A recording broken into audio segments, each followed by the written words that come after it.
Senator Akpoti-Uduaghan's 6-month suspension has ended, but the Senate will let her resume.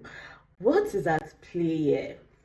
Let's get into it. Recently, the senator representing Kogi Central in the National Assembly, Senator Natasha Akpoti-Uduaghan, wrote a letter to the Senate informing them that she will be resuming her duties since her suspension has ended. But the Senate wrote back to her saying she's not yet allowed to resume. The Senate said they are refusing her resumption because the matter of her suspension is still in court and they are waiting for the matter to be settled or till it is reviewed. In case you are new here, I'll catch you up real quick. Earlier this year, on March 6th, the Senate suspended Senator Akpoti-Uduaghan for an alleged misconduct. She was banned from entering the National Assembly, her salary was withheld, and so was her security details. So the senator challenged the suspension in court, and in July, the court ruled that this suspension was unconstitutional. Justice Binta Iyako, who read the judgment, said, yes, so you can discipline a senator that flouts your rules, but suspending them for a duration of 6 months is unconstitutional. So the court asked the Senate to reinstate her, but the Senate said Justice Binta's ruling is just an advisory observation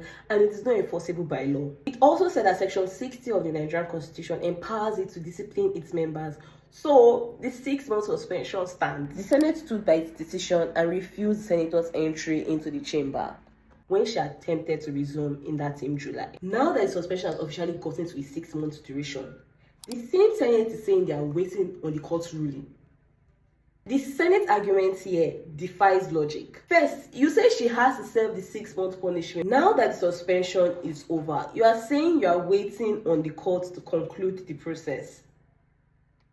Please note that the Senate is not allowed to suspend a sitting senator for more than 14 days. The court has already made it known in past cases between Omo-Agege and the Nigerian Senate. Senator Akpoti-Uduaghan has alleged before that she was being harassed and maligned in the Senate because of her gender. And we feel like the latest action by the Senate might be pointing to something more sinister. The senator might be bullied away from her position after all. In all of this, there are questions that must be answered. What is of Nigerian women in the male-dominated political space? What happens to the people of Kogi Central who have gone this long without representation? Wondering what you can do to fix this mess?